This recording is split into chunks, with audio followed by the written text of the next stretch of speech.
দুটো দুটো মাসির সুর আপনারা পাবেন শুনতে, একটু ধৈর্য ধরে আপনারা আরো দুটো গানের সুর পাবেন।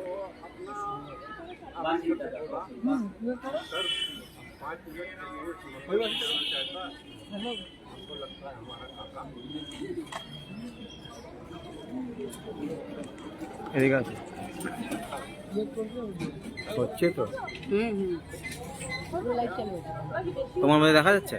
না না, আমি আচ্ছা দেখা যাচ্ছে, দেখা যাবে না, দেখা যাবে না, সেটা তো তুমি করো না কিছু। হ্যাঁ উল্টো হয়ে যাচ্ছে, শোনা যাচ্ছে এদিকটা আমি লাইটগুলো জ্বালিয়ে দিই এখন, আলোটা আসবে তো।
আর একটা বাসি সুর আপনারা আমাদের অনুরোধ আরেকটা করো, আমাদের অনুরোধে আরেকটা করো। আরেকটা বাসি সুর শুনবেন।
খুব সুন্দর, অতি সুন্দর। এবার বক্তৃতার আগে এতক্ষণ আপনারা মাসির সুর শুনলেন, আমরা মনোমুগ্ধকর মাসির সুর শুনলাম। এরপর আমাদের যে মূল অনুষ্ঠান, জয় ভীম মহিলা সংস্থার পক্ষ থেকে আজকে বাবা সাহেব আম্বেদকরের 134তম জন্ম জয়ন্তী পালন করার জন্য আমরা এখানে উপস্থিত হয়েছি। আমরা অনেক বক্তার কথা শুনবো মহিলাদের নিয়ে। আমাদের আম্বেদকর, বাবা সাহেব আম্বেদকর দলিতের ভগবান কি করে গেছেন সে সম্বন্ধে দু চার কথা বলবেন হুগলি জেলার বিশিষ্ট আম্বেদকরবাদী সমাজসেবী লক্ষ্মীনারায়ণ বাবুদাস মহাশয়। লক্ষ্মীনারায়ণ বাবুদাস মহাশয়কে বক্তব্য রাখার জন্য অনুরোধ করা হচ্ছে। আপনি 5 মিনিট সময় নেবেন, সময় আমাদের খুবই সীমিত, সময় বেশি না দেওয়ার জন্য আমরা দুঃখিত। শুরুতেই ছাট করে দিল। অনেক দূর থেকে এসেছেন মানুষ।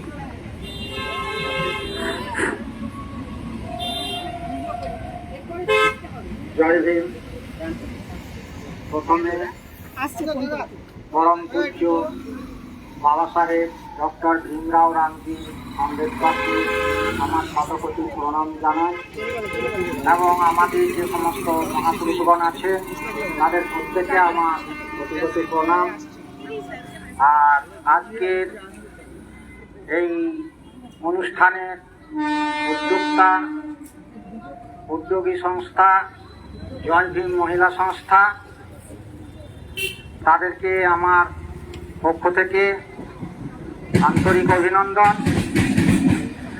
ইসরা এলাকাবাসী বৃন্দকে আমার আন্তরিক অভিনন্দন। আর আমার উপস্থিত এখানকার ছাত্রবৃন্দকে আম্বেদকরীয় নীল অভিনন্দন জানিয়ে দু চার কথা বলছি। সংক্ষেপে বলতে বলা হয়েছে, অবশ্য সংক্ষেপেই বলতে হবে, কারণ আমরা খুব সকালে উঠেছি। পান্ডুয়াই বাড়ি, হুগলি জেলার পান্ডুয়াই বাড়ি। আর আমাদের একটা কলকাতায় শিয়ালদা থেকে রেড রোড পর্যন্ত বাবা সাহেব পাদদেশের মূর্তি পর্যন্ত আমাদের একটা পদযাত্রা ছিল বিশেষ সংগঠনের পক্ষ থেকে। সেখানে আমাদের অংশ নিতে হয়েছিল। কাজেই আমরাও ক্লান্ত। তো যাই হোক, আজকের এই অনুষ্ঠান শুধু এই ইসরাই হচ্ছে না, গোটা ভারতবর্ষে এমনকি বিশ্বেরও বিভিন্ন প্রান্তেও অনুষ্ঠিত হচ্ছে। আমাদের গর্বের বিষয় যে আমরা ভারতবর্ষের সংবিধানের রূপকার, ভারতবর্ষের সংবিধান প্রণেতা হিসাবে আমরা এমন একজনকে পেয়েছিলাম যারা দীর্ঘকালীন ধরে এই ভারতবর্ষের বিশেষ এক সমাজ ব্যবস্থার মাধ্যমে নিপীড়িত, অত্যাচারিত, বঞ্চিত, শোষিত ইত্যাদি ইত্যাদি অবস্থায় সেইখান থেকে আসা দলিত সম্প্রদায়ের পক্ষ থেকে জন্ম নেওয়া আমাদের ভারতবর্ষের সংবিধান রূপকার বাবা সাহেব ডক্টর ভীমরাও রামজি আম্বেদকর। আপনারা জানেন, আজকের এই যে মহিলা সমিতি বলছেন, এই মহিলাদের পক্ষ থেকে মহিলাদের জন্য বাবা সাহেব তার সংবিধানে যা দিয়ে গেছেন, হয়তো কম বেশি অনেকেই জানেন, আবার অনেকেই জানেন না। অনুরোধ করব যে মহিলাদের জন্য বাবা সাহেব তার সংবিধানে কি কি দিয়ে গেছিলেন জানার জন্য। আপনারা জানেন, মহিলাদের অধিকার যদি সংবিধানে না থাকতো তাহলে আজকে আমরা যে মহিলা মুখ্যমন্ত্রী দেখছি, মহিলা প্রধানমন্ত্রী দেখেছি, আমাদের মহিলা রাষ্ট্রপতি আমরা সেগুলোও দেখেছি। এগুলো কিন্তু হওয়া সম্ভব ছিল না, কারণ এর আগে আমাদের ভারতবর্ষে যে সংবিধান ছিল সে সংবিধানের নাম ছিল মনুর সংবিধান, অর্থাৎ মনুস্মৃতি। যাতে করে আপনারা খুব ভালো করে জানবেন, যেখানে মহিলাদের কোনো রকমের অধিকার ছিল না, এবং সেই সাথে এই দলিত সমাজেরও কোনো রকম অধিকার ছিল না। মহিলাদের যেমন আপনার এই দলিতদের যেমন আর্থিক সুরাহা করার কোনো অধিকার ছিল না, শিক্ষার কোনো অধিকার ছিল না, ঠিক তেমন ভাবেই ওই মনুস্মৃতি অনুযায়ী ভারতবর্ষের সমস্ত মহিলা যে ঘরেই জন্মগ্রহণ করুন না কেন, যে ঘরেই জন্মগ্রহণ করুন না কেন, সমস্ত মহিলাই কিন্তু শূদ্রাণী। অতএব তাদেরও কোনো রকম অধিকার ছিল না আগের ওই মনু সংবিধানে। আমাদের সৌভাগ্য, ভারতবর্ষে আজকে আমরা একটা সর্বাঙ্গ সুন্দর সংবিধান পেয়েছি, যা বিশ্বে সর্ববৃহৎ লিখিত সংবিধান। আর সেই সাথে যেহেতু সংক্ষিপ্ত সময়, সেই সাথে এইটুকুও বলি, বাবা সাহেব আমাদের অনেক কিছু দিয়ে গেছেন, অনেক কিছু দিয়ে গেছেন, অনেক কিছু দিয়ে গেছেন। আর সেই বাবা সাহেবকে আমার ভারতবর্ষের মানুষেরা চিনতে পারলেন না। এটাই কিন্তু আমাদের দুঃখ, বিশাল দুঃখ। তাহলে কেমন ভারতবর্ষের মানুষ চিনতে পারলো না?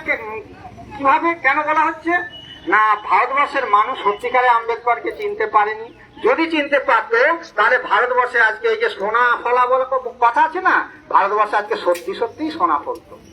আর আপনারা জানবেন, ভারতবর্ষে বাবা সাহেবকে চিনতে পারেননি, কিন্তু বাবা সাহেব যে যে বিশ্ববিদ্যালয়গুলোয় পড়াশোনা করেছেন, যে যে বিদেশের যে যে দেশগুলোতে পড়াশোনা করেছেন, যেমন ধরুন আমেরিকা, ইংল্যান্ড, জার্মান, ফ্রান্স, বিভিন্ন দেশগুলোতে বাবা সাহেবকে নিয়ে গবেষণা করছেন। তাহলে ভাবতে পারেন কত বড় পণ্ডিত, বিশ্বের শ্রেষ্ঠতম পণ্ডিত বাবা সাহেব ডক্টর ভীমরাও রামজি আম্বেদকর। তাকে আমাদের চেনার প্রয়োজন এসে পড়েছে, চেনার সময় এসে পড়েছে, গবেষণা করার সময় এসে পড়েছে। আপনারা এটুকুও জানবেন, বাবা সাহেব বিদেশের বিভিন্ন বিশ্ববিদ্যালয়ে পড়াশোনা করেছেন। তার মধ্যে একটি বিশ্ববিদ্যালয় হচ্ছে কলম্বিয়া বিশ্ববিদ্যালয়। এখানে ওই বারাক ওবামার আমলে 300 বছর পূর্তি উপলক্ষে ওই বিশ্ববিদ্যালয়ের 300 বছর পূর্তি উপলক্ষে একটা অনুষ্ঠান হয়েছিল এবং সেখানে ওই 300 বছরের ভিতরে সর্বশ্রেষ্ঠ ছাত্র কে তার অনুসন্ধান করতে বলা হয়েছিল বারাক ওবামার পক্ষ থেকে, এবং সেখানে 300 বছরের ভিতরে খুঁজে পাওয়া গেছে যার নাম আমার ভারতবর্ষের সেই সংবিধান প্রণেতা বাবা সাহেব ভীমরাও রামজি আম্বেদকর। ভাবুন, 300 বছরের ভিতরে সর্বশ্রেষ্ঠ ছাত্রের যার নাম পাওয়া গেছে তিনি হচ্ছেন ভারতবর্ষের সংবিধান প্রণেতা বাবা সাহেব আম্বেদকর। আর কিছু লজ্জা আছে যে ব্যক্তিটাকে আমার ভারতবর্ষে চিনতে পারলো না? তো সেইখানে 300 বছর পূর্তি উপলক্ষে তার ইতিহাস সৃষ্টি করা হয়েছে এবং সেখানে তার মূর্তি স্থাপন করা হয়েছে কলম্বিয়া বিশ্ববিদ্যালয়ের সম্মুখে, এবং সেখানে সেই দরজা গেটে লেখা আছে, তার মূর্তির নিচে লেখা আছে জ্ঞানের প্রতীক, নলেজ অফ সিম্বল। তাহলে জ্ঞানের প্রতীক এই কথা বলা আছে সেইখানে। আর সেই সাথে সাথে কি বলেছিলেন বারাক ওবামা? তিনি বলেছিলেন এই বাবা সাহেব যদি ভারতবর্ষে না জন্মে আমার দেশে জন্মাতেন তাহলে আমরা তার নাম রাখতাম সূর্য। আমরা তার নাম রাখতাম সূর্য, কারণ সূর্য যেমন সারা বিশ্বকে আলো দেয়, আলোকিত করে রাখে, ঠিক বাবা সাহেব আম্বেদকর সারা বিশ্বকে আলোকিত করে রেখেছেন। জয় হিন্দ, জয় ভারত।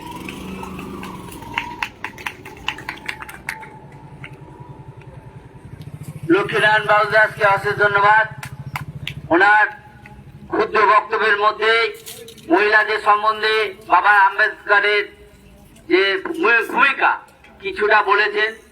আম্বেদকরের সমস্ত বিষয়টা বলতে গেলে, মহিলাদের বিষয়ে বলতে গেলে সারা রাত কেটে যাবে, তবু শেষ হবে না। সরকারি চাকরিতে মাতৃত্বকালীন যে সুযোগ সুবিধে সেটা কিন্তু বাবা সাহেব আম্বেদকরই করে গিয়েছিলেন। এরকম মহিলাদের অনেক কাজ উনি করে গেছেন, সেটা আমরা ইন্টারনেট ঘাটে এখন প্রত্যেকের হাতে স্মার্টফোন আছে, আপনারা দেখে নেবেন যে মহিলাদের জন্য বাবা সাহেব আম্বেদকর কি করেছিলেন। ভারতবর্ষে যখন মনুবাদী যে ব্যবস্থাপনা বলেছেন সেখানে মহিলাদের পড়াশোনার কোনো অধিকারই ছিল না। প্রথম ভারতবর্ষের মহিলা যে পড়াশোনা করেছিলেন সাবিত্রীবাই ফুলে বা জ্যোতিবা ফুলের কথা নাম আপনারা শুনবেন যদি ইন্টারনেট ঘেটে থাকেন। ওনারাই ছিলেন আমাদের প্রথম মহিলা। সাবিত্রীবাই ফুলে পড়াশোনার অধিকার অর্জন করেছিলেন, ছিনিয়ে নিয়েছিলেন যুদ্ধ করে, সংগ্রামের মধ্য দিয়ে। কাজেই এখন আমাদের সমাজে, অনেক দলিত সমাজে, অনেক গ্রামের দিকে অনেক মহিলাকে পড়তে দেওয়া হয় না। 18 বছর নিচেই তাদের বিয়ে দিয়ে দেওয়া হয়, তাদের অনেক সুযোগ সুবিধে, তাদের অধিকার থেকে বঞ্চিত করা হয়। তার জন্যই আমাদের এই জয়ভীম মহিলা সংগঠন, যেখানে এরকম ঘটনা ঘটবে আমি সম্পাদিকা কাকাকে বলছি, অনুরোধ করছি আপনি এই সংগঠনকে পশ্চিমবঙ্গের কোনায় কোনায় ছড়িয়ে দেবেন। যেখানে এরকম ঘটনা ঘটবে, 18 বছরের নিচে মেয়েদের বিয়ে দেওয়া হবে, তাকে পড়াশোনা থেকে বঞ্চিত করা হবে, সেখানে আপনারা ছুটে যাবেন। সাথে আমরা আম্বেদকরবাদী সমস্ত মানুষ আপনার পাশে থাকবে। আশা করি আম্বেদকরকে আমরা শুধু একটা দিন নয়, প্রতিদিনই স্মরণ করব। প্রতিটা দলিত সম্প্রদায়ের মানুষের ঘরে একটা ফটো টাঙাবেন। সকাল সন্ধ্যেবেলা বাবা সাহেব আম্বেদকরের মূর্তিতে কিছু না পারলেও একটু প্রণাম করবেন। সকালবেলা বাবা সাহেব আম্বেদকরকে দেখবেন, আপনার সারা দিনটা ভালো যাবে। এখন আপনাদের সামনে সংক্ষিপ্ত বক্তব্য রাখবেন একজন আম্বেদকরবাদী সংগঠনের সদস্য মাননীয় অয়ন রায় মহাশয়। অয়ন রায় মহাশয়কে সংক্ষিপ্ত বক্তব্য রাখার জন্য অনুরোধ করা হচ্ছে। আপনার সময় 5 মিনিট দেওয়া হলো।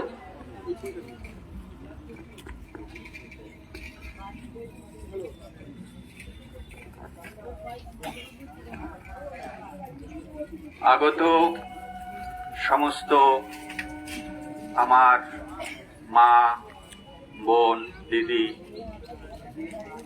এবং অন্যান্য সুধীবৃন্দ, সকলকে আমার আম্বেদকরীয় শুভেচ্ছা। কারণ আজকে বাবা সাহেব আম্বেদকরের জন্মদিন, তাই সবাইকে আপনাদেরকে আম্বেদকরীয় শুভেচ্ছা জানাচ্ছি। আমি একজন শিক্ষক,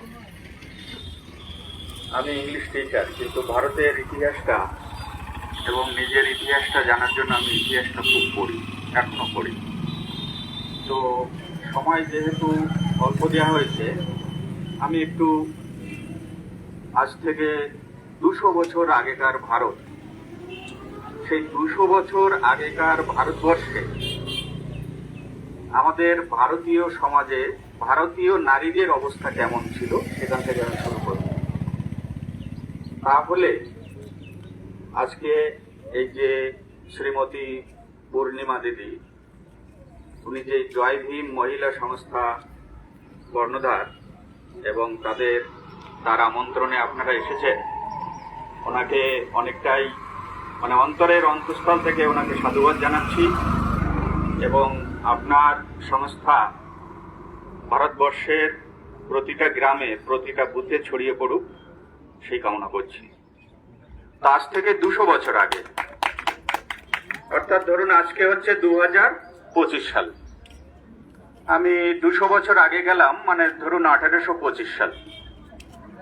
1831 সালে মহারাষ্ট্রে একটি মেয়ের জন্ম হয়েছিল, তার নাম সাবিত্রী। তো 1831 সালের আরেকটু 2 বছর পেছনে যান, অর্থাৎ 1829 সালে। 1829 সালের আগে পর্যন্ত আমার মা বোনদেরকে খুব যে নিপীড়ন করা হতো, তার মধ্যে সবচেয়ে নিকৃষ্টতম যে নিপীড়ন, সেটা হচ্ছে স্বামীর মৃত্যুর পর তাকে জীবন্ত চিতায় পুড়িয়ে দেওয়া। এটা নিঃসন্দেহে এটা চরমতম অমানবিক ঘটনা। তো আমি ভারতের সমাজকে বা ভারতীয় মানুষের মানসিকতাকে আমি দুভাগে ভাগ করব। মানুষকে জাতি, ধর্ম, বর্ণ, তার গায়ের রং ইত্যাদির ভিত্তিতে আমি ভাগ করব না, মানুষের চিন্তা ভাবনার ভিত্তিতে 2 ভাগে ভাগ করব। একটা হচ্ছে প্রগতিশীল চিন্তা, আরেকটা হচ্ছে রক্ষণশীল চিন্তা। রক্ষণশীল চিন্তা মানে যা চলছে সেটাই থাকবে, সেটাকে পরিবর্তন করতে দেব না, মরে গেলেও পরিবর্তন করতে দেব না, এটা হচ্ছে রক্ষণশীল চিন্তা ভাবনা। আর যারা মনে করে যে না, এটা ঠিক হচ্ছে না, এটা অন্যায় হচ্ছে, এটা অমানবিকতা হচ্ছে, তাহলে সমাজের রীতি নীতি প্রথা এগুলো পরিবর্তন করার দরকার আছে যারা মনে করে, তারা হচ্ছে প্রগতিশীল মানুষ। তো 1829 সালে আমাদের বাংলার গর্ব রাজা রামমোহন রায়, তিনি প্রথম অনুভব করেছিলেন যে আমাদের নারীদেরকে এই চিতার আগুন থেকে বাঁচাতে হবে। 1829 সালে তিনি লর্ড উইলিয়াম বেন্টিং এর সহযোগিতায় এই অমানবিক সতীদাহ প্রথা বন্ধ করে দিলেন। তাহলে আমাদের ভারতীয় নারী সমাজ চিতার আগুনের হাত থেকে তো বাঁচলো, কিন্তু তারপরে তাদের যে জীবনটা নেমে এলো সেটা হচ্ছে বৈধব্য জীবন। আর এই বিধবাদের জন্য আবার কড়া আইন তৈরি করা হলো। সমাজপতিরা অনেক কড়া কড়া নিদান দিলেন, মাথা ন্যাড়া থাকতে হবে, সাদা থান পরে থাকতে হবে, ঘরের বাইরে যাওয়া যাবে না, মাছ মাংস খাওয়া যাবে না, নিরামিষ খেতে হবে, একাদশী পালন করতে হবে। এরকম কঠোর যন্ত্রণার মধ্যে আমাদের ভারতীয় নারী সমাজকে রাখা হলো। এই বৈধব্য যন্ত্রণা থেকে আমাদেরকে, ভারতীয় নারী সমাজকে মুক্তি দিলেন কে? আমাদের বাংলার আরেক রত্ন, বিদ্যার সাগর ঈশ্বরচন্দ্র বিদ্যাসাগর মহাশয়। তিনি অনেক যুক্তি দেখিয়ে, অনেক শাস্ত্রের উদ্ধৃতি দিয়ে মানে কাটা দিয়ে কাটা তুলে নেওয়া যাকে বলে, যারা শাস্ত্রের দোহাই দিয়ে নারীদেরকে এইভাবে বৈধব্য যন্ত্রণা দিচ্ছিল, বিদ্যাসাগর মহাশয় সেই শাস্ত্র থেকে উদ্ধৃতি দিয়ে দেখালেন না, ভারতবর্ষে বিধবা নারীদের বিবাহের ব্যবস্থা আগে ছিল এবং এখন সেটা করতে হবে। তো এইটা 1856 সালে ঈশ্বরচন্দ্র বিদ্যাসাগর মহাশয় বিধবা বিবাহ আইন তার প্রচেষ্টার মাধ্যমে পাশ করালেন। কিন্তু ঘটনা হলো এখানে রক্ষণশীলদের সংখ্যাটা বেশি ছিল, মানে যারা বিধবা বিবাহের বিপক্ষে সই করেছিল তাদের সংখ্যাটা ছিল বেশি, আর বিধবা বিবাহের পক্ষে যারা সই করেছিল অর্থাৎ বিদ্যাসাগর মশাইয়ের সঙ্গ যারা দিয়েছিল তাদের সংখ্যা ছিল কম। কিন্তু ইংরেজ সরকার এই বিলটা বা এই বিধবা বিবাহটা চালু করেছিলেন আইন করে। আচ্ছা, গেল বিধবাদের বিবাহের আইন তো চালু হলো, কিন্তু সেই বিধবাদের কিন্তু বাবার সম্পত্তিতে কোনো অধিকার ছিল না। অর্থাৎ 200 বছর আগে কথা চিন্তা করুন, আপনারা যেখানে যারা আমার এখানে মা বোন আছেন, 200 বছর আগে সেই দিনগুলোতে গিয়ে আপনারা ভাবুন যে আপনাদের বাবার সম্পত্তিতে আপনাদের অধিকার নেই। তাহলে যে নারীটা বিধবা হলো তার যদি বাবার সম্পত্তিতে অধিকার না থাকে তাহলে তো সে গলগ্রহ হয়ে জীবনযাপন করবে, তাই না? হলেও তাই দেখা গেল অনেক বিধবা স্বামী নেই, সমাজে তারা গর্ভবতী হয়ে পড়ছে।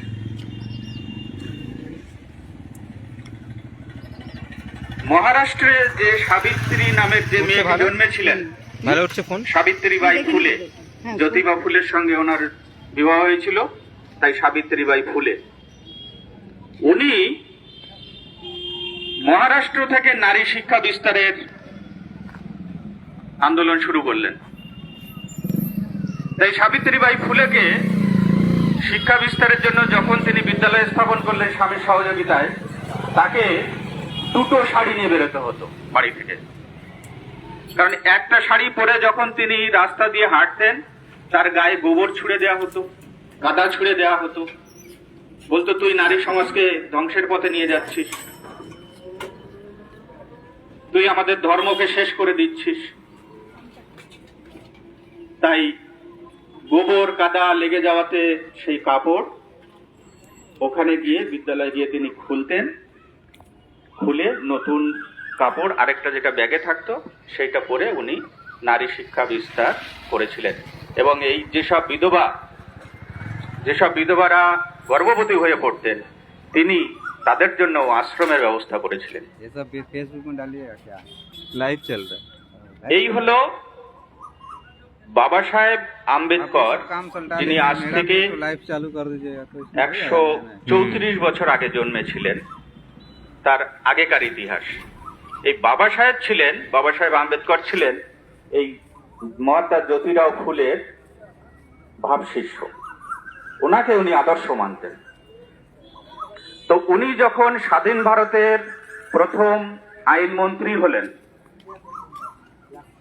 উনি হিন্দু কোড বিল আনলেন। শুনে রাখবেন আপনারা একটু, হিন্দু কোড বিল আনলেন। সেই হিন্দু কোড বিলেরও বিরোধিতা করা হয়েছিল। কারা করেছিল এখন বলছি না, শুধু বলবো তারা রক্ষণশীল ছিল। এই হিন্দু কোড বিলে হিন্দু কোড বিলে ছিল নারীদের পিতা ও স্বামীর সম্পত্তিতে অধিকার। এটা বাবা সাহেব আপনাদেরকে দিয়ে গেছেন। কিন্তু দুঃখের বিষয়, এই ভারতবর্ষের জাত ব্যবস্থা এতটাই শক্তিশালী যে বাবা সাহেব আম্বেদকরকে জানতে দেওয়া হয় না। এখনো তাকে বলা হয় দলিত আইকন, কিন্তু আমার মনে হয় এটা বলা ঠিক নয়। তিনি সমস্ত ভারতীয়দের আইকন।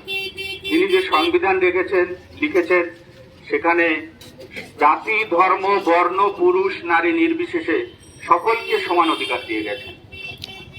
আর যারা হাজার বছর ধরে পিছিয়ে ছিল তাদেরকে এগিয়ে আনার জন্য বিশেষ একটা ব্যবস্থা রেখে গেছে। তো আমি বক্তব্য আর দীর্ঘায়িত করব না। তো নারী সমাজের উন্নতিতে রামমোহন, বিদ্যাসাগর আর বাবা সাহেব আম্বেদকর, আমার মনে হয় ভারতীয় নারীদের কাছে এই তিনজন দেবতার আসন পাওয়ার যোগ্য। কিন্তু দুঃখের বিষয় বাবা সাহেব যাদেরকে সবচেয়ে বেশি দিয়েছিল তাদের বাড়িতেও আজকে আমি একটা আম্বেদকরের ছবি দেখতে পাই না। তো আমি আপনাদের কাছে আবেদন করব, অ্যাজ আ উইমেন, মহিলা হিসেবে আপনারা যে অধিকার পেয়েছেন, এবং আরো কিছু বলতে আমার বাকি থেকে যাচ্ছে, এই যেসব মহিলারা চাকরি করে তাদের সবেতন ছুটি অর্থাৎ ম্যাটারনিটি লিভ দেওয়া হয়। এটা শ্রমমন্ত্রী যখন বাবা সাহেব ছিলেন ইংরেজ সরকারের আমলে, তখন তিনি এটা করেছিলেন। 8 ঘন্টা শ্রমিকদের 8 ঘন্টার বেশি কাজে লাগানো যাবে না, এটাও বাবা সাহেব করেছিলেন শ্রমমন্ত্রী থাকাকালে। তাহলে আজকে যদি বলা হয় যে আম্বেদকর ওই একটি সমাজের আইকন, দলিত সমাজের আইকন, আমার মনে হয় সেটা ভুল হবে। তিনি মানবতার মূর্ত প্রতীক। এই বলে আমি আমার বক্তব্য শেষ করছি। জয় ভীম, জয় ভারত।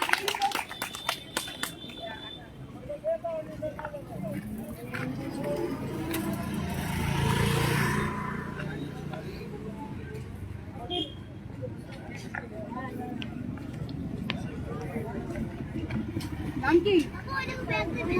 হ্যাঁ? কল্পনা দাস। আজকে আমাদের মাঝখানে কল্পনা দাস কি শোনাবে? আবৃত্তি। এইটি আবৃত্তি শোনাবে। ভালো লাগলে আরো একটি শুনবো, ভালো করে করতে হবে, পারবে তো?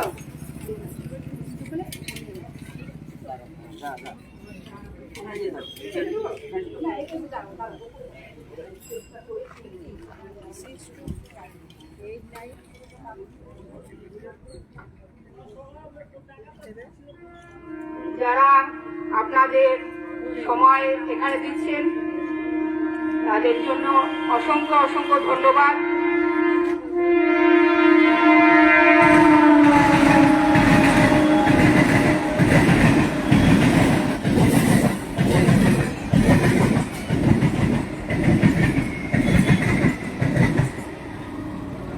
একটু ধৈর্য ধরে বসুন। রিসরারই অনেক ইতিহাস আমি আমার মুখেই আপনাদের সামনে তুলে ধরবো। কিভাবে অত্যাচারিত হলাম আর কিভাবে সংগঠনটাকে রিস্তায় দাঁড় করালাম, সবটা আজকে আপনাদের সামনে তুলে দেবো। একটু ধৈর্য ধরে বসুন।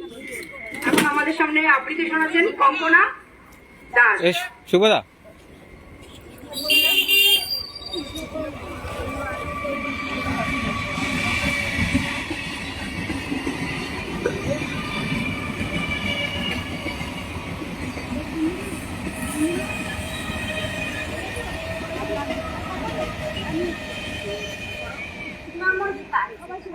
দীপেশ ভাই, মজুমদারের লেখা তারকাবাবু এবং হাবু।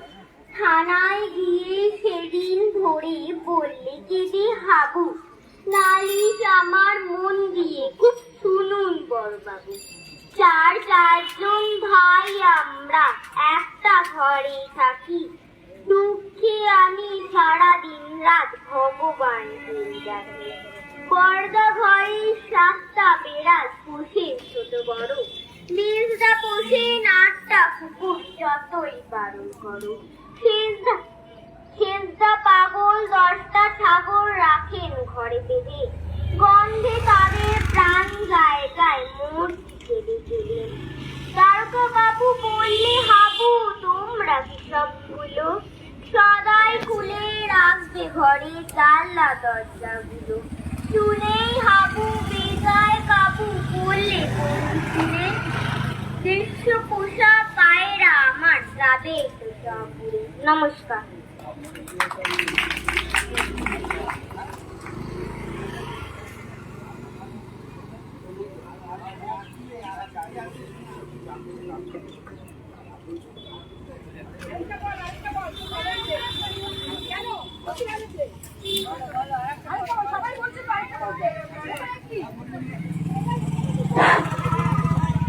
এরপর বক্তব্য রাখবেন মাননীয় পার্থ সরকার মহাশয়। পার্থ সরকারকে 5 মিনিট বলার জন্য অনুরোধ করছি।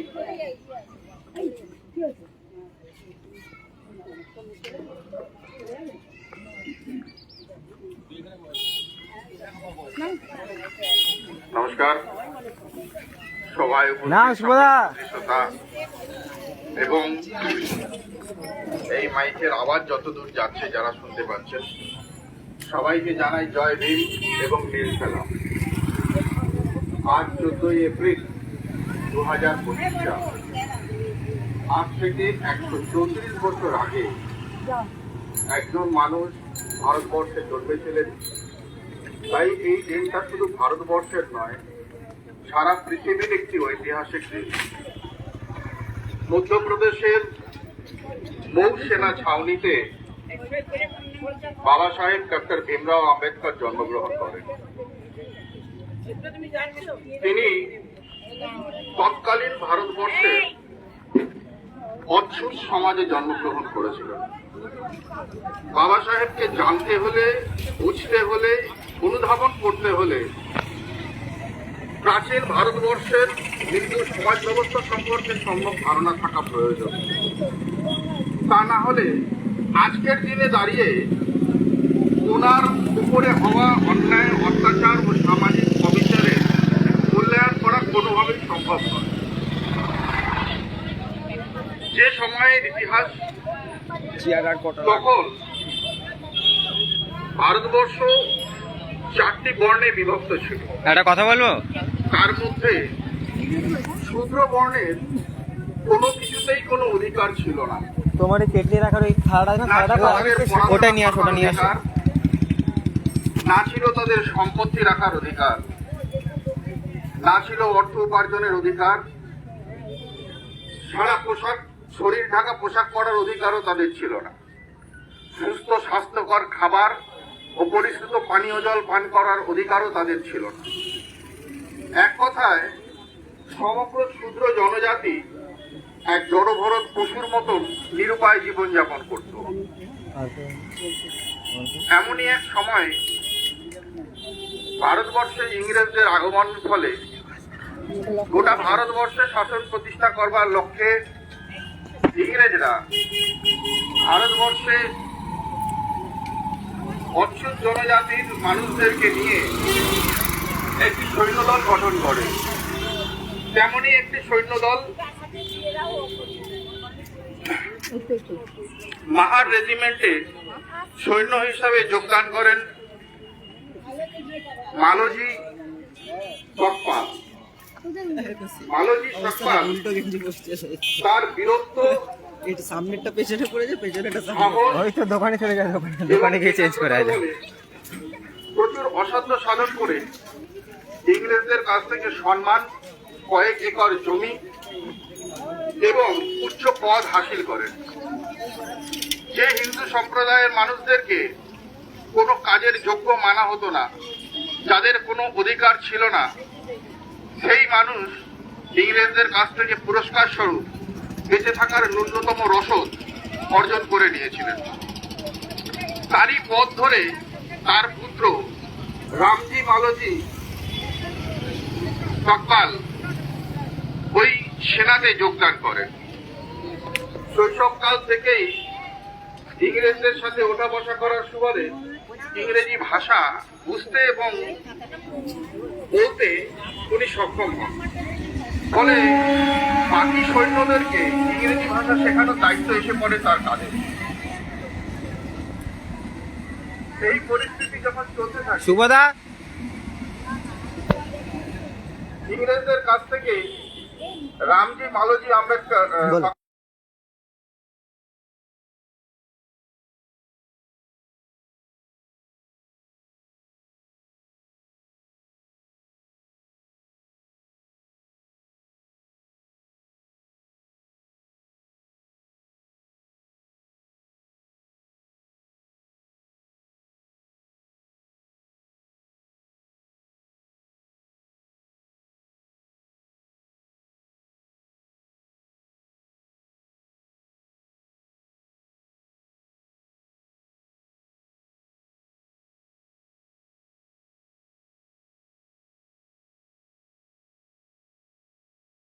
তখন বন্ধ হয়ে গিয়েছিল ইংরেজ প্রভাবের সামনে।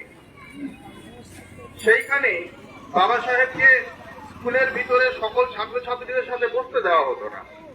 উনি স্কুলের দরজার বাইরে বাড়ি থেকে আনা চটের উপরে বসেই শিক্ষকতা অধ্যয়ন করতেন। শিক্ষকরাও ওনার প্রতি সহানুভূতিশীল ছিলেন না, তথাপি পরীক্ষায় উনি সকলকে পিছনে ফেলে প্রথম স্থান অর্জন করেন। পরবর্তীতে ওনার উচ্চশিক্ষার জন্য রামজি সাকপাল চিন্তিত হয়ে পড়েন, কারণ এই বর্ণবাদ ও জাতিবাদ ও জাতিভেদের ঘৃণার সংস্কৃতি হয়তো আর বেশি দিন পড়াশোনা করতে দেবে না। এর উপায় খুঁজতে গিয়ে উনি ওনার পৈতৃক ভিটে আম্বাবেকর গ্রাম ছেড়ে বম্বেতে পাড়ি দেন। সেখানে পদবী বদল করে ভীমরাও আম্বেদকর পদবী নাম দিয়ে বম্বের এলিমেন্টাল স্কুলে বাবা সাহেবকে ভর্তি করেন। কিন্তু সেখানেও জাতপাতের সবল বিতা যায়নি। সেখানেও জানাজানি হয়ে যেতে বাবা সাহেবের সাথে সেই সমস্ত বৈষম্য করা হয়, যা হজম করে নিয়ে বাবা সাহেব সেখানেও কৃতিত্বের সাথে প্রথম স্থান অধিকার করেন।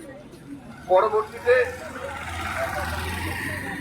উনি ইংল্যান্ড, আমেরিকা, ফ্রান্স, জার্মানি প্রভৃতি দেশের প্রথম সারির বিশ্ববিদ্যালয় থেকে মোট 32টা ডিগ্রি অর্জন করেন, যেখানে কোথাও তিনি দ্বিতীয় স্থান অর্জন করেন।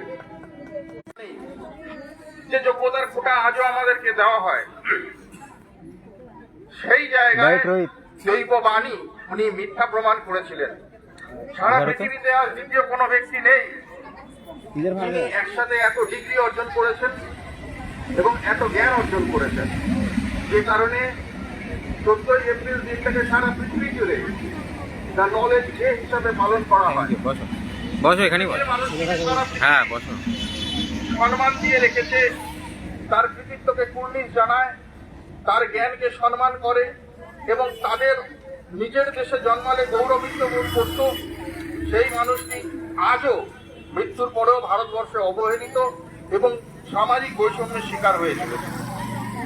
আজও তার ছবি সম্বলিত পোস্টার অনুবাদীরা ছিঁড়ে দেয়, মূর্তি রাতের অন্ধকারে ভেঙে দেয়, কারণ তাদের যে মানসিকতা যে তারা একাই সমাজের সমস্ত সুখ ভোগ করবে, আর শূদ্র বর্ণের মানুষ তাদের সেবাদাস হয়ে জীবনযাপন করছেন। তাদের প্রতিটা জাতি ধর্ম বর্ণের মানুষকে সমান মর্যাদা দিয়েছেন, যে জিনিসটা মনুবাদীরা আজও মেনে নিতে পারে না, যার ফলে উনি আক্রান্ত হচ্ছেন। শুধু তাই নয়, শূদ্র বর্ণের মানুষরা আজও ভারতবর্ষের বিভিন্ন প্রান্তে আক্রান্ত হচ্ছে। একটি 12 বছরের শিশু জল পান করবার জন্য উচ্চ বর্ণের রাখা কলসি থেকে জল খেয়েছিল বলে গত 3-4 বছর আগে তাকে পিটিয়ে মেরে ফেলা হয়। যারা বলছেন ভারতবর্ষ বদলে গেছে, ভারতবর্ষের মানুষ উদার হয়ে গেছে, তাদেরকে বলবো আপনারা একটু শালিঞ্চা গ্রামে গিয়ে সেই মন্দিরে তাদের পুজোর ব্যবস্থা করে আসুন। আজ কিন্তু এই সমস্ত অত্যাচারগুলো মুসলমান সম্প্রদায় আমাদের কাছে করে না। ইংরেজরা আমাদের সাথে অত্যাচার করেনি, বরঞ্চ আমাদের মানুষের মতন বাঁচবার অধিকার দিয়ে গেছে, সুযোগ দিয়ে গেছে। কিন্তু আমরা ভুল ইতিহাস পড়ছি এবং ইংরেজদেরকে আমরা আমাদের শত্রু বলে জ্ঞান করছি। ইংরেজরা না থাকলে না তো সতীদাহ প্রথা বন্ধ হতো, না বিধবা বিবাহ বন্ধ হতো, না বাল্য বিবাহ বন্ধ হতো, আর না বাবা সাহেব এত এই মহান সংবিধান রচনা করতে পারতেন। সময় খুবই কম, আমাদেরকে বাবা সাহেবের আদর্শকে ধরে রাখতে হবে, ওনার স্বপ্নকে সাকার করতে হবে। সব থেকে দুঃখের বিষয়, বাবা সাহেবকে ধোঁকা দিয়েছে আমাদেরই সমাজ। যারা শত্রু তারা তো চিরকাল শত্রুতা করেছে, কিন্তু আমার সমাজ বাবা সাহেবকে না জেনে তার বিরোধিতা করে তার সমস্ত কাজকে পণ্ড করেছে। কিন্তু আজকে সময় এসেছে ওনার স্বপ্নকে পূরণ করবার। তাই যারা আমরা আমাদের সমাজে একটু প্রতিষ্ঠিত হয়েছি বাবা সাহেবের দয়ায়, মানুষের মতো তাদের কর্তব্য বাবা সাহেবের স্বপ্নকে সামনে এগিয়ে নিয়ে যাওয়া। সেই লক্ষ্যেই আমরা আছি। সবাইকে জয় ভীম এবং নীল সালাম। এতক্ষণ বক্তব্য রাখলেন পার্থ সরকার মহাশয়। কয়েকটা ঝলক আপনারা শুনলেন যে বাবা সাহেব আম্বেদকর কি করেছেন। বাবা সাহেবকে নিয়ে আলোচনা করতে গেলে সারাদিনও শেষ হবে না। কাজেই আপনারা টুকরো টুকরো কতগুলো খণ্ডচিত্র আমাদের এখানে পাচ্ছেন। জয় ভীম মহিলা সংস্থা কেন এই রিসরায় তৈরি হলো, কেন এই পূর্ণিমাদির নেতৃত্বে তৈরি হলো এবং এর যে কাজ পূর্ণিমাদি ভবিষ্যতে কিভাবে করবেন, তার সদস্যদের উনি কি বার্তা দেবেন, এই নিয়ে বিস্তারিত আলোচনা করার জন্য ওনাকে 15 থেকে 20 মিনিট টাইম দেওয়া হলো। উনি তার মধ্যে সংক্ষিপ্ত বক্তব্য এই সংস্থা এবং মহিলা এবং আম্বেদকর এই তিনটেকে নিয়ে উনি বলবেন। জয় হিন্দ মহিলা সংস্থার উদ্যোক্তা পূর্ণিমা দাবাদার মহাশয়া।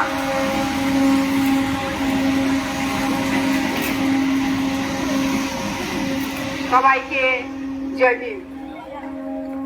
আমি খুব বেশি ভালো বলতে পারি না, কিন্তু যেটুকু বলি আমার যা দীর্ঘ জীবনের অভিজ্ঞতা, আমি বাবা সাহেবের জীবনী সম্পর্কে জানতে গিয়ে যেটুকু পেয়েছি বা বুঝতে পেরেছি সেটুকুই একদম সত্যতার সাথে তুলে ধরব।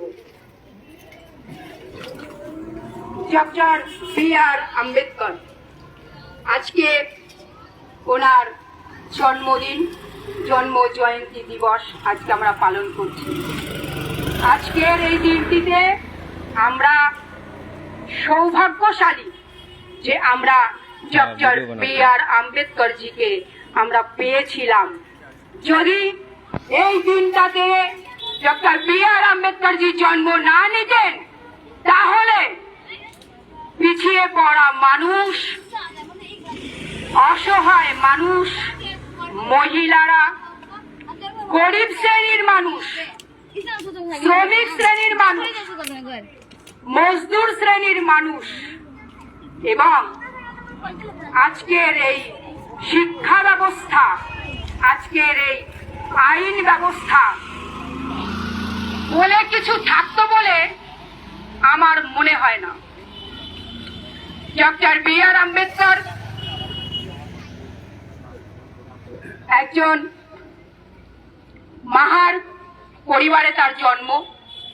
তারপর থেকে স্কুল, সামাজিক জীবন সমস্ততেই ওনাকে অত্যাচার সহ্য করতে হয়েছে।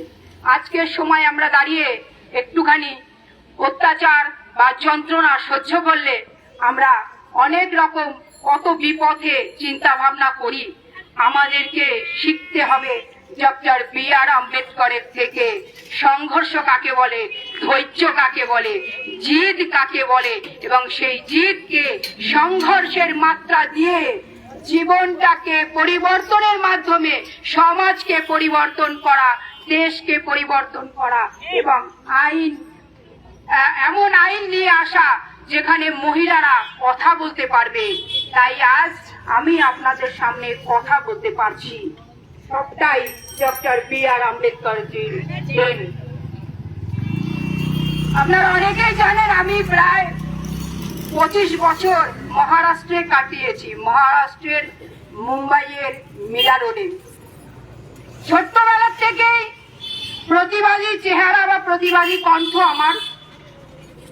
সেই প্রতিবাদী চেহারাটাকে ওখানকারই এক পুলিশ রিটায়ার্ড অফিসার বলতে পারেন সেটা চিনতে পারলেন।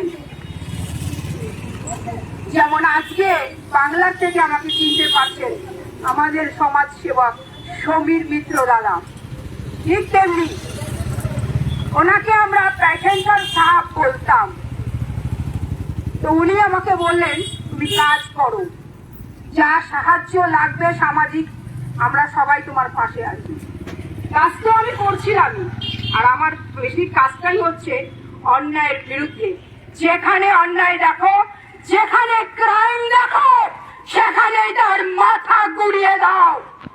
এটাই হচ্ছে পূর্ণিমা দাবাদারের পরিচয়।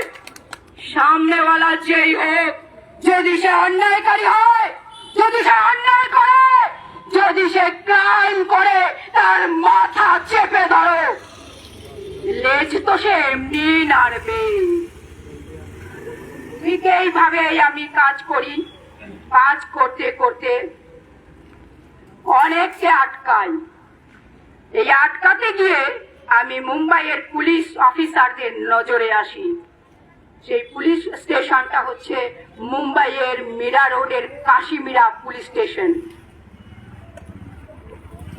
সমগ্র পুলিশ অফিসাররা আমার পাশে এসে দাঁড়ালেন। আমাকে নিয়ে একটা মিটিং হলো যে আমাকে কাজ করতে হবে সমাজের জন্য, সমস্ত পুলিশের সহায়তা পাবো। কথা দিলেন ওনারা, আমি সেই কথাকে বিশ্বাস করলাম, এগিয়ে গেলাম। একের পর এক মাফিয়াদের আমি ঠান্ডা করেছি। দারু মাফিয়া, নারী পাচার মাফিয়া, এইরকম বিভিন্ন মাফিয়াদের আমি ঠান্ডা করেছি। তো যাই হোক, এইভাবে ঠান্ডা করতে করতে আম্বেদকর স্ট্যাচু দিয়ে আমাকে সম্মানিত করা হলো দিল্লির থেকে। এবং বেসিক্যালি আমি যেটা কাজ করেছি মহিলাদের জন্য, আজকের সময়কে যেটা আইনত বৈধ বলা হচ্ছে, পরকীয়া বৈধ, সেই রূপে যেভাবে মহিলাদের ব্যবহার করা হতো সেইটার তীব্র প্রতিবাদ করে একরকম সেই সামাজিক একটা জঘন্য বিষয়কে অনেকটা আমি স্টপ করিয়েছি। তো যাই হোক, 2018 সাল, বছর 2018, আমার মা গত হলেন। বিষয়টা খুবই দুঃখের, তবুও সেই দুঃখকে নিজের ভেতরে হজম করে পরিবারের বড় মেয়ে হিসাবে বাবার পাশে এসে দাঁড়ালাম। কি বাবার পাশে এসে দাঁড়ানোটাতে কি ভুল করেছি? আপনারা কি বলেন? আজকের সময়ে সন্তানেরা প্রতিষ্ঠিত হলে প্রথমেই যে কাজটা করে বাবা মাকে বৃদ্ধাশ্রমে দিয়ে দেয়।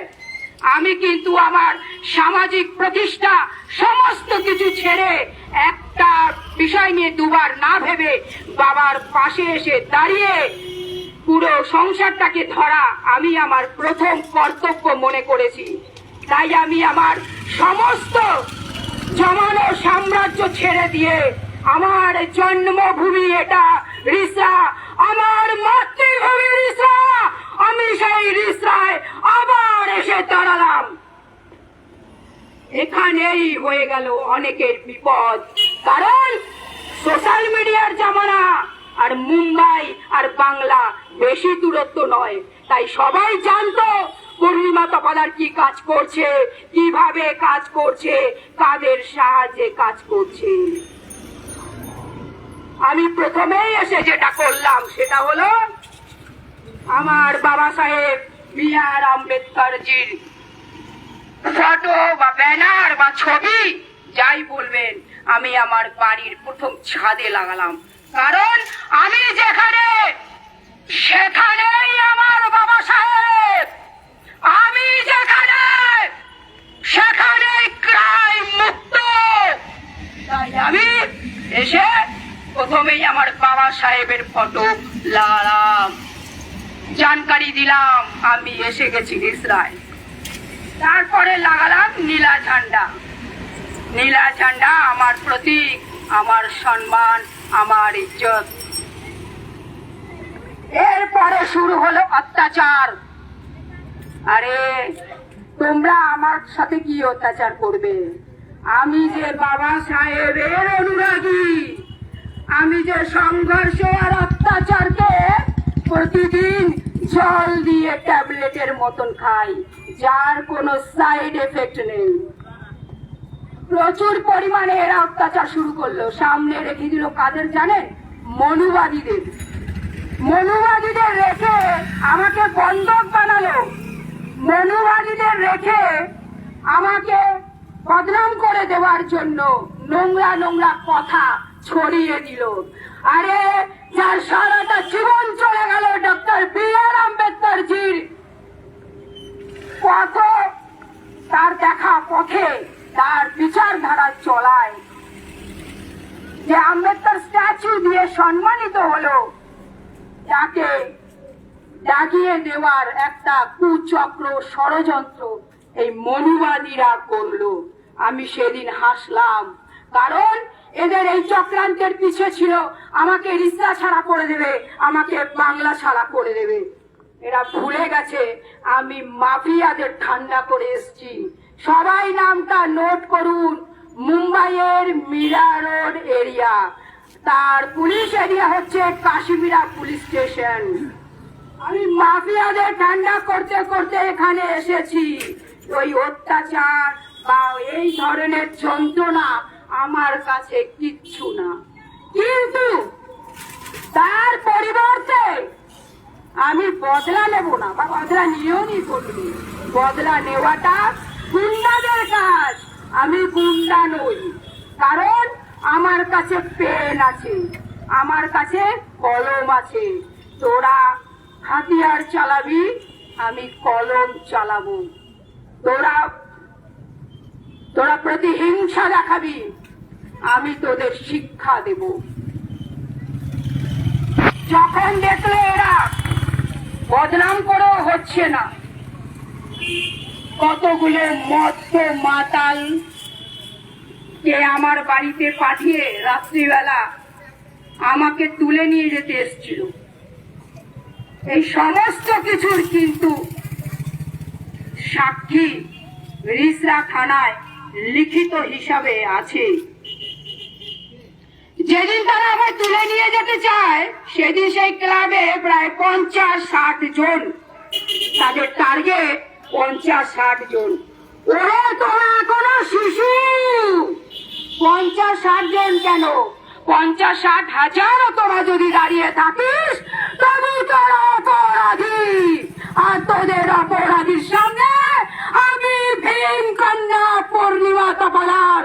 তাই বারবার তোদের শিক্ষা দিয়েছি, বারবার তোদের বুঝিয়ে দিয়েছি, তোরা অপরাধী, তোরা দলবদ্ধ হয়ে একজন ভীম কন্যার সামনে এসেছিস, তাকে আটকাতে পেরেছিস কি? পারিসনি। তারপর যখন আমি আমার জয়ভীম মহিলা সংস্থার মাধ্যমে মানুষের জন্য কাজ করা শুরু করলাম, এখানে একটা অবাক ব্যাপার পেলাম। যাকেই বলি সেই বলে কত পয়সা দেবে তবে আসবো। আরে আমি বলে এ কি ব্যাপার, এটা কি দুনিয়ায় এসে বললাম। যাকেই ডাকি সেই বলে কত পয়সা দেবে। তখন আমি ভাবলাম পুরোটাই যেন আচ্ছন্নে ঘেরা, শুধু লোভ আর লোভ। লোভ দেখিয়ে দেখিয়ে মানুষকে তারা এতদিন বসে রেখেছে। কারণ আমি জমিনি স্তরে চলা মানুষ, আমি হেঁটে হেঁটে মানুষের বাড়ি বাড়ি ভিজিট করি, এটা অনেকেই জানে। আপনারা দেখেছেন লোভ লালসায় পড়ে আজকে কত প্যানেল বাতিল হয়ে যাচ্ছে। তার জন্য দায়ী কে? যারা লোভ দিল নাকি যারা লোভটা গ্রহণ করলেন? একবার ভেবে দেখবেন। লোভ গ্রহণ করে সাময়িক স্বাচ্ছন্দ্য বা সাময়িক সময়ের জন্য যে লোভের ডুবকিতে পা দিচ্ছেন বা দিয়েছেন, আজকে দেখুন তো এই সময় এসে কত প্যানেল বাতিল। এই প্যানেল বাতিলটা কোথা থেকে হলো? কোর্টের মাধ্যমে হলো। পারলো কি কোনো শক্তি আটকাতে? কারণ সর্বশক্তি হচ্ছে আইন, সর্বশক্তি হচ্ছে কানুন, সর্বশক্তি হচ্ছে কলম। তো তারপর যখন দেখলাম যে সবই লোভে আচ্ছন্ন, এখানে বেশি কথা বলা যাবে না। কারণ যারা লোভে সব আচ্ছন্ন হয়েছে, কথায় কথায় খালি বলে কি দেবে, টাকা দেবে। আমি হয়তো পুরুষ মানুষ হলে হয়তো আমাকে বলতো মদ দেবে নাকি, মানে এমনও দৃষ্টান্ত আমার সামনে আছে। তো যাই হোক, আমি আর সেই রাস্তায় হাঁটলাম না, কারণ আমরা সততার রাস্তায় হাঁটি। টাকা দিয়ে আমি দল বানাই না, টাকা দিয়ে লোভ দেখিয়ে আমি সংগঠন করি না। আমি পরিশ্রমী মানুষ, আমি পরিশ্রমে বিশ্বাস করি। একের পর এক মানুষের আবেদন অভিযোগপত্র অফিসে জমা করলো। আমি কাজ করলাম, কাজ করে যাচ্ছি। বেশি সময় নেব না, শুধু এটুকুই বলবো,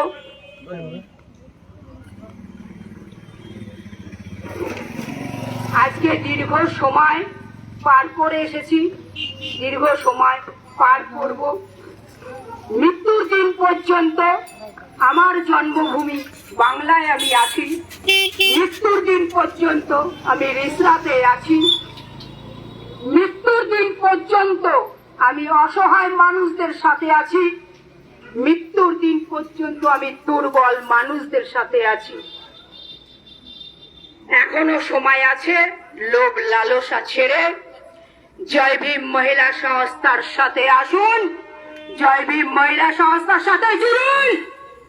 যদি সত্যিকারের পথ পাওয়ার একটা আশা আজও আপনাদের থেকে থাকে, তা না হলে সামনে আরো দিন আসছে, সব বাতিল বাতিল বাতিল হবে। কার কাছে যাবেন? যার এর কাছে যাবেন সে বলবে তুমি বি পার্টি করো, বি এর কাছে যাবেন সে বলবে তুমি এ পার্টি করো। তাহলে সবাই আপনাকে আপনার পরিচিতি পার্টি দিয়ে বুঝবে। আমার হচ্ছে জয় ভীম মহিলা সংস্থা একটা ইন্ডিভিজুয়াল সংস্থা, কোন পলিটিক্যালি পার্টির সাথে কোন রূপ রং নেই, কিন্তু হ্যাঁ সবার সাথেই যোগাযোগ আছে, যেখানে যে আসার দরকার পড়ে ঠিক সেই জায়গায় সে সেইটুকু হেল্প করে। তো যাই হোক, সবাই মোটামুটি আজকের সময় জানেন জয় ভীম মহিলা সংস্থা সমাজে কিভাবে কাজ করছে, আগামী দিন কাজ করবে।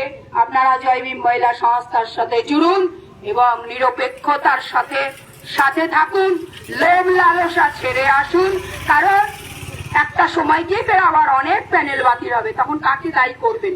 তো যাই হোক, যারা আমাকে আটকাতে, যারা আমাকে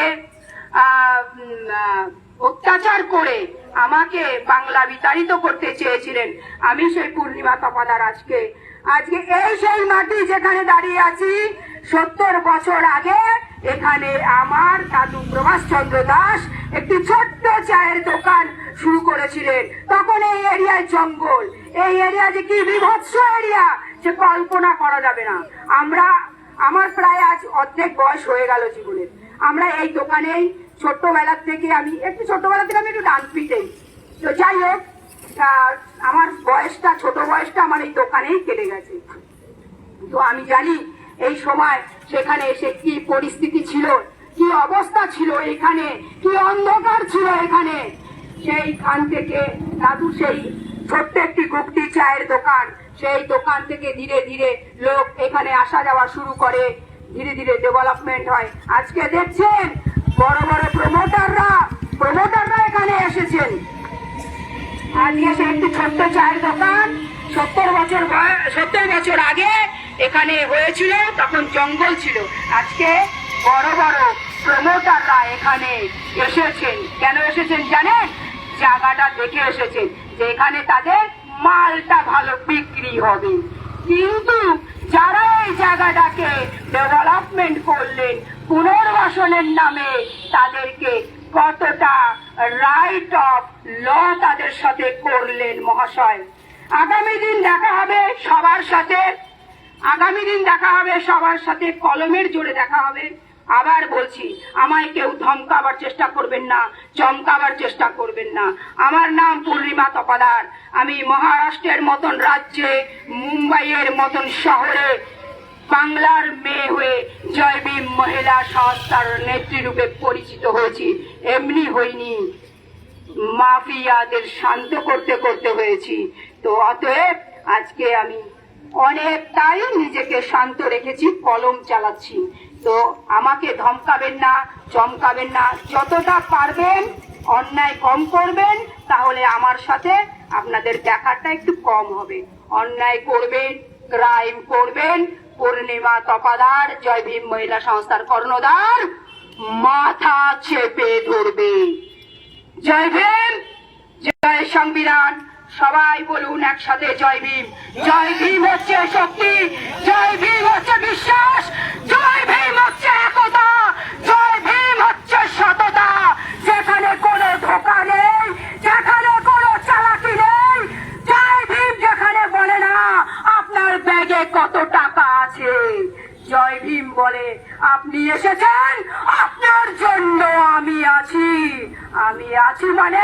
আমি আছি। জয় ভীম, জয় সংবিধান। সমস্ত রিসরাবাসীকে ধন্যবাদ। আমি আছি, আমি থাকবো। আপনারা অনেকক্ষণ ধরে অধীর আগ্রহে আমাদের অনুষ্ঠানটা উপভোগ করছেন।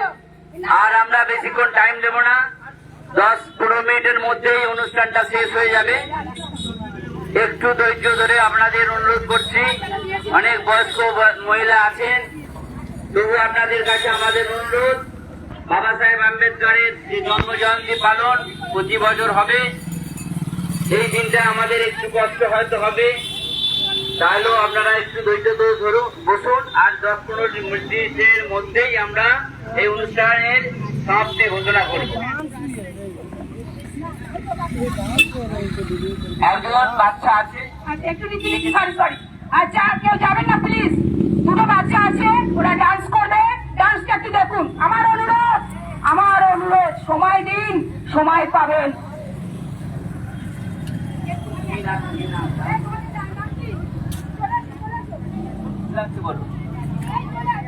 যারা নাচবে তাদের অনুরোধ করছি তোমরা চলে আসো।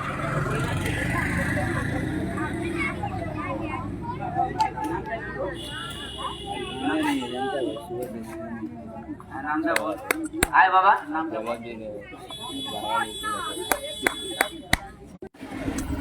এখন নাচ করবে প্রীতি বর্মন। প্রীতি বর্মনকে ডান্সে আসার জন্য অনুরোধ করছি। আমাদের পুলিশ সম্প্রদায়ের মেয়ে প্রীতি বর্মন একটা সুন্দর নাচ করবে। আপনারা এই নাচটা উপভোগ করুন। এখন নাচ করবে প্রীতি বর্মন।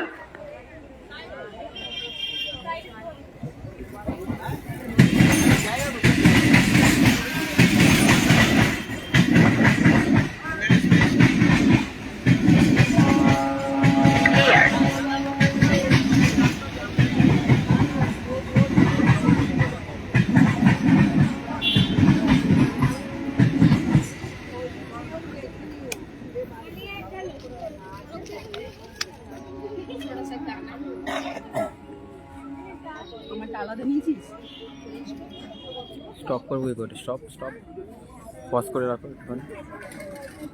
পজ তো হবে না, পজ হবে না, পজ হবে না, লাইভে পজ হবে না, তা live তাহলে চলে আওয়াজটা যাবে। বন্ধ হবে।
এরপর নাচ করবে প্রাপ্তি বিশ্বাস।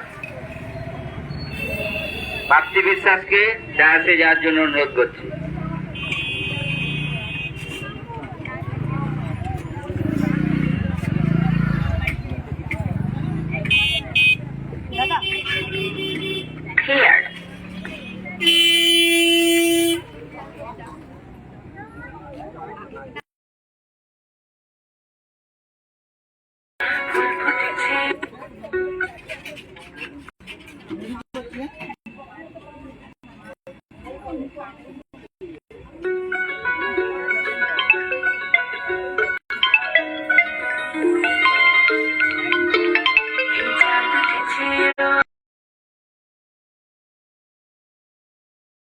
দেখি মাথা চুল করে ঘর সাজাবো বই ফুল সাজাবো সাদা সাদা ওনাতে যাবো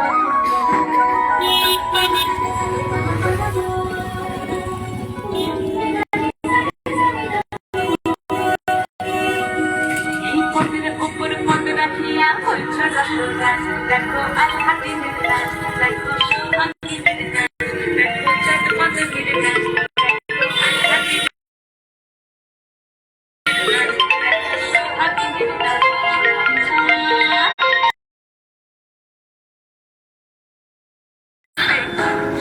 চাঁদ পদনি ধ্বনি নাচো তো দেখি সোহাগ চাঁদ পদনি ধ্বনি নাচো তো দেখি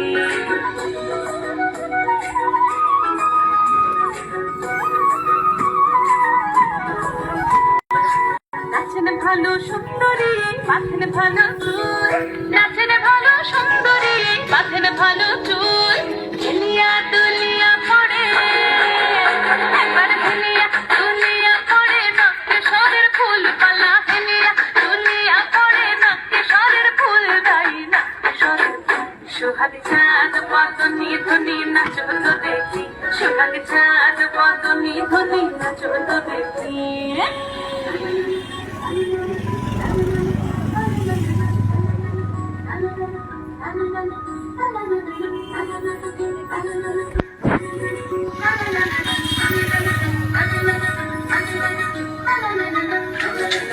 বাজে ঠুমুক ঠুমুক তালে নুপুর বাজে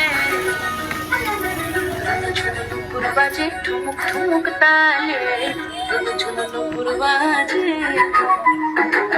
নয়নে নয়ন মিলিয়া গেল নয়নে নয়ন মিলিয়া গেল সরমের রং লাগে গালে সরমের রং লাগে গালে যেমনি নাচেন নাগর কানাই যেমনি নাচেন রায় যেমনি নাচেন নাগর কানাই যেমনি নাচেন রায় নাচিয়া ভোলাও তো দেখি নাচিয়া ভোলাও তো দেখি না করো কানাই পালা নাচিয়া ভোলাও তো দেখি না করো কানাই না করো কানাই পদনি ধ্বনি নাচো তো দেখি সোহাগ চাঁদ পদনি ধ্বনি নাচো তো দেখি মালা নাচো তো দেখি মালা নাচো তো দেখি মালা নাচো তো দেখি চাঁদ উঠেছে ওই ফুল ফুটেছে ওই সোনার মেয়ে নাচো দেখি মাথায় চুলকি ঘর সাজাবো ফুল ফুল সাজাবো ফুল সাদা সাদা তোমাকে খাওয়াবো চাঁদ উঠেছে ওই ফুল ফুটেছে ওই সোনার মেয়ে নাচো দেখি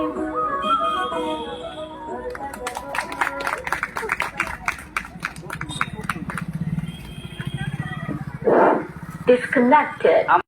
অনুরোধে পিটি বর্মনকে আরেকটি নাচ করার জন্য অনুরোধ করা হয়েছে। এরপর নাচ হবে পিটি বর্মন।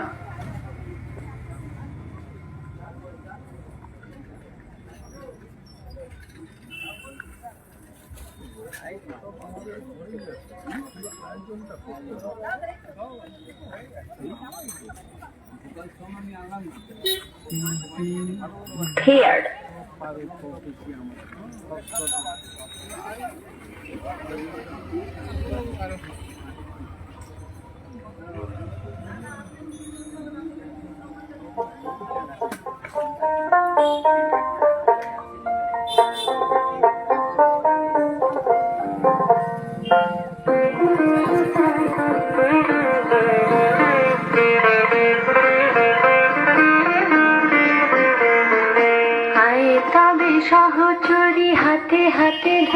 ধরি নাচিবি ঘিরি ঘিরি গাহিবি গান আয়ে তবে সহচরি হাতে হাতে ধরি ধরি নাচিবি ঘিরি ঘিরি গাহিবি গান আমি তবে বীণা আমি তবে বীণা সপ্তম সুরে বাজবে গান আয়ে তবে সহচরি হাতে হাতে ধরি ধরি নাচিবি ঘিরি ঘিরি গাহিবি গান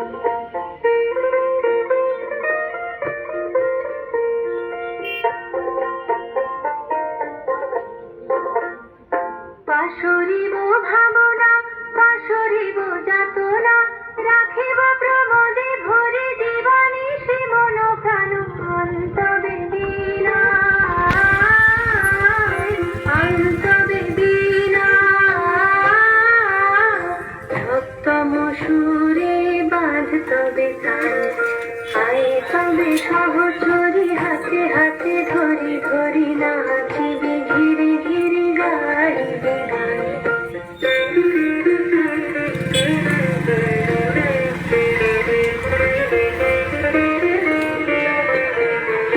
ঢালো ঢালো শশধর ঢালো ঢালো জোছনা সমীরণ বহে যারে ফুলে ফুলে ধলি ধলি উলসিত তটিনী উলসিত তটিনী উথলিত গীত রবে খুলে বেড়ে মন আয়ে তবে সহচরি হাতে হাতে ধরি ধরি নাচিবি ঘিরি ঘিরি গাহিবি গান আয়ে তবে সহচরি হাতে হাতে ধরি ধরি নাচিবি ঘিরি ঘিরি গাহিবি গান আমি তবে বীণা আমি তবে বীণা সপ্তম সুরে বাঁধ তবে তান আয়ে তবে সহচরি হাতে হাতে ধরি ধরি নাচিবি ঘিরি ঘিরি গাহিবি গান বেরিয়ে গেলাম।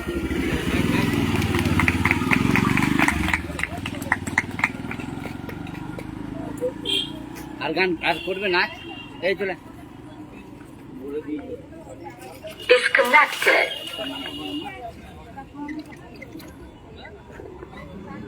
আমাদের দর্শকদের অনুরোধে পাপলি বিশ্বাস আরেকটি নাচ করবে, আপনারা উপভোগ করুন পাপলির নাচ।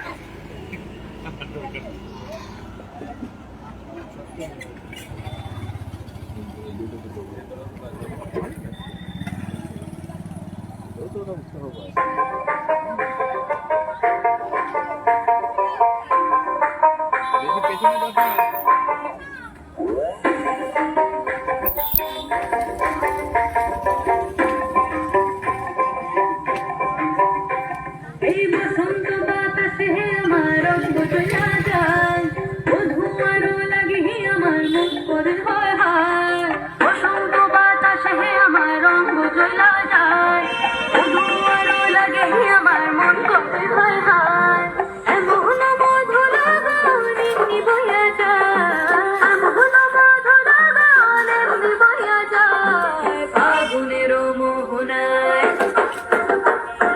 ফাগুনের মোহনায় সোহাগের রং লাগে তোর মনে ঠিকানায় মন সরবে মন ভাবে মনে লাগে কাহারায় ফাগুনের মোহনায়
ফাগুনের মোহনায় ফাগুনের মোহনায় সোহাগে রং লাগে তোর মনে ঠিকানায় অনুসরণে মুখটাকে উল্লাস বাহানায় ফাগুনের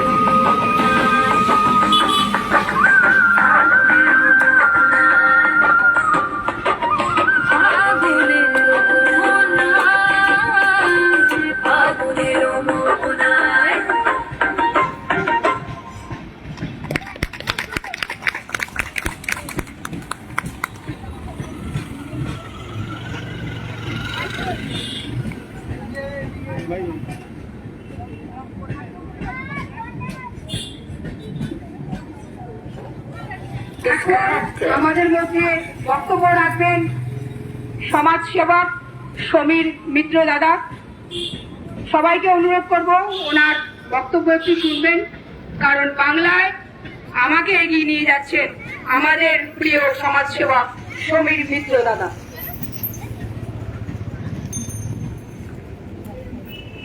প্রিয় সাথী, আমার মা বোনেরা এবং এখানকার অধিবাসী বৃন্দ এবং বহুজন সাথীরা, আপনারা হয়তো জানেন যে আমরা এখানে কেন এসেছি। আমরা এসেছি জয় ভীম মহিলা সংস্থার কর্ণধার শ্রীমতী পূর্ণিমা তপাদারের অনুরোধে এবং ভারতরত্ন পরম পূজ্য বাবা সাহেব ডক্টর ভীমরাও আম্বেদকরের 135তম জন্মদিবসে আমরা এই এলাকাবাসী সমবেত হয়েছি। কারণ আমরা যখন দেখেছি যে বহুজন মুভমেন্টকে একের পর এক ওই মনুবাদীরা তাদেরকে তাদের অধিকার থেকে বঞ্চিত করেছে, সেই অধিকারগুলো কি? বাবা সাহেব ডক্টর ভীমরাও আম্বেদকর যে অধিকার দিয়ে গেছিল সংবিধানের মাধ্যমে আমার এই পিছিয়ে পড়া তফসিলি জাতি, আদিবাসী, মেহনতি কৃষক, শ্রমিক ভাই এবং বোনদের, আমরা কিন্তু সেগুলো গ্রহণ করতে পারিনি। ওই মনুবাদীরা বিভিন্ন সময় আমাদেরকে শোষণ এবং শাসন করে চলেছে। সেখানে কিন্তু বাবা সাহেব ডক্টর ভীমরাও আম্বেদকরের যে সংবিধান, সেই সংবিধান আমাদের রক্ষা করার চেষ্টা করে যাচ্ছে আজও। কারণ আপনারা যে অর্থনৈতিক অধিকার বাবা সাহেব দিয়ে গেছিল, সেই অর্থনৈতিক অধিকার থেকে আমাদের বঞ্চিত করছে। এক শ্রেণীর মানুষ এখনো বঞ্চিত করে চলেছে। কখনো আপনাকে বিভিন্ন